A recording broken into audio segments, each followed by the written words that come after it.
জুলাইকে নিয়ে অনেকে তুচ্ছ-তাচ্ছিল্য করছেন, আমি বলবো তারা ছোট লোক।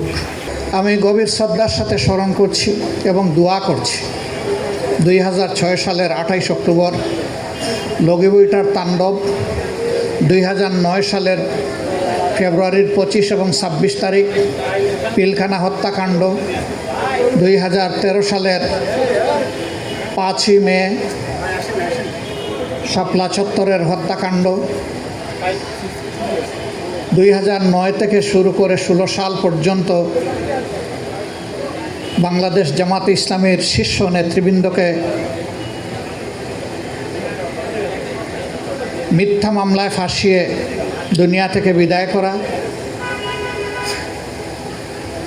পদে পদে এই ধরনের যতগুলা হত্যাযজ্ঞ অনুষ্ঠিত হয়েছে, যাদেরকে খুন করা হয়েছে, যাদেরকে গুম করা হয়েছে, এখন পর্যন্ত গুমের শিকার যে সমস্ত ব্যক্তি তাদের আপনজনদের বুকে ফিরে আসেননি, তাদেরকে আমি বিশেষভাবে শ্রদ্ধার সাথে স্মরণ করছি।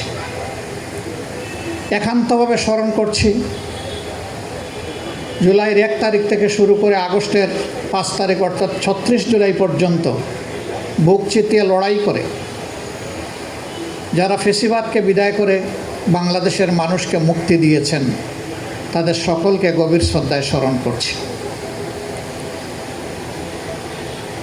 6-এর 28 অক্টোবর থেকে শুরু করে 24-এর 5 আগস্ট পর্যন্ত যারাই খুন হয়েছেন, মহান আল্লাহ তাআলার দরবারে দোয়া করি আল্লাহ তাদেরকে শহীদ হিসাবে কবুল করুন।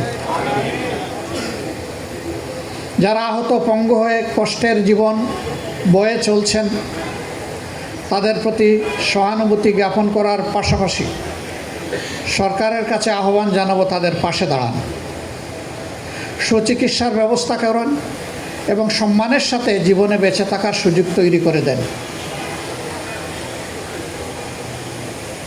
জুলাইতে যারা নিহত হয়েছেন তাদেরকে রাষ্ট্রীয়ভাবে সম্মানিত করুন, শুধু কয়টা টাকা দিয়ে পরিবারকে নয়, তাদের স্মৃতিকে জাতির সামনে তুলে ধরুন, স্মরণীয় করিয়ে রাখুন।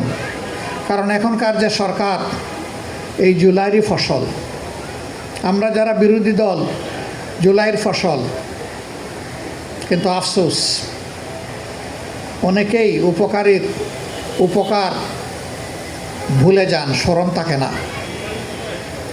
জুলাইকে নিয়ে অনেকে তুচ্ছ-তাচ্ছিল্য করছেন, আমি বলবো তারা ছোট লোক। তাদের আত্মসম্মানবোধ থাকলে জুলাইকে নিয়ে তুচ্ছ-তাচ্ছিল্য করার কোনো সুযোগ নেই।